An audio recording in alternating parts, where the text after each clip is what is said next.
for them to do. With those few remarks, I want to make. Senator Sifuna. Speaker, I really don't know where to start with the statement by the Senator for Kiambu. I have said on the floor of this House that my perception of the current government is that it does not care about its citizens. I have actually asked myself if I was to find myself stranded in the south of Lebanon and the war broke out. I doubt Musalia, even the fact that he's my brother from the region, would come for Sifuna. I know for a fact he would not come for me. So Kenyans should know that they are on their own. And I have multiple examples to give. Ososi has given you a few. There was just a recent incident where some Kenyans were abducted in Tanzania. And our government... Senator Tabitha Keroche, take your seat. And this government took their sweet time, Honorable Speaker, to even just reach out to the counterparts in Tanzania to find out where these Kenyans were. And even after the horrific stories that we were told by Boniface Mwangi and his colleagues, we have never gotten even a protest note from the government of Kenya to the government of Tanzania about the mistreatment of the people of Kenya in those regions. So I feel terrible, Honorable Speaker, that Kenyans are on their own. But I want to encourage them that there is light at the end of the tunnel. Because as I have said, I believe in a government. We need to form a government that puts the individual well-being first. And this government is not that government. But there is light at the end of the tunnel.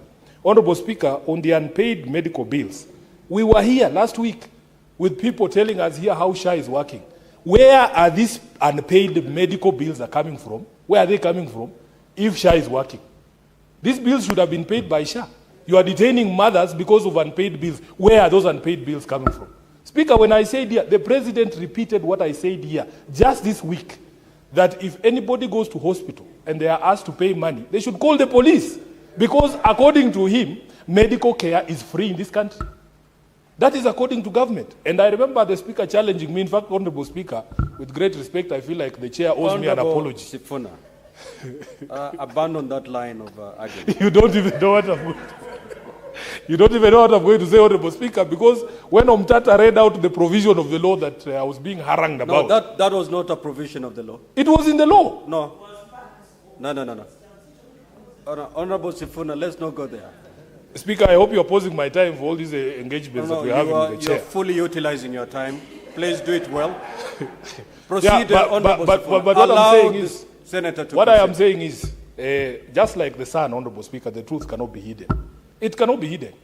If this thing is working, you will not see statements such as this making their way to the floor. You will not see them. And the president should now stop telling Kenyans to call the police. I want to tell Kenyans to start calling the president. Just like our numbers were circulated, we need to circulate his number. Because if you go to hospital and you are not able to pay those bills, call State House. Call the president himself to come and sort out that issue. 30 seconds, you conclude your thoughts. Finally, Honorable Speaker, on this issue of management of health facilities, I was shocked last week to learn that the Nairobi County government has transferred the accounts for health facilities here from KCB, a bank that everybody knows has a big reputation and a solid history, to some small bank called Sidian Bank, Honorable Speaker. If you look at the money that we made from hospitals, if you look at the Auditor General's report on receipt of revenue for Nairobi, in the last financial year, we collected 1.3 billion shillings. The total deposits for Sidian Bank last year is 50 billion Kenya shillings, Honorable Speaker. I'm telling you. And the entire... Conclude, Honorable Senator. Conclude. Thank you, Speaker.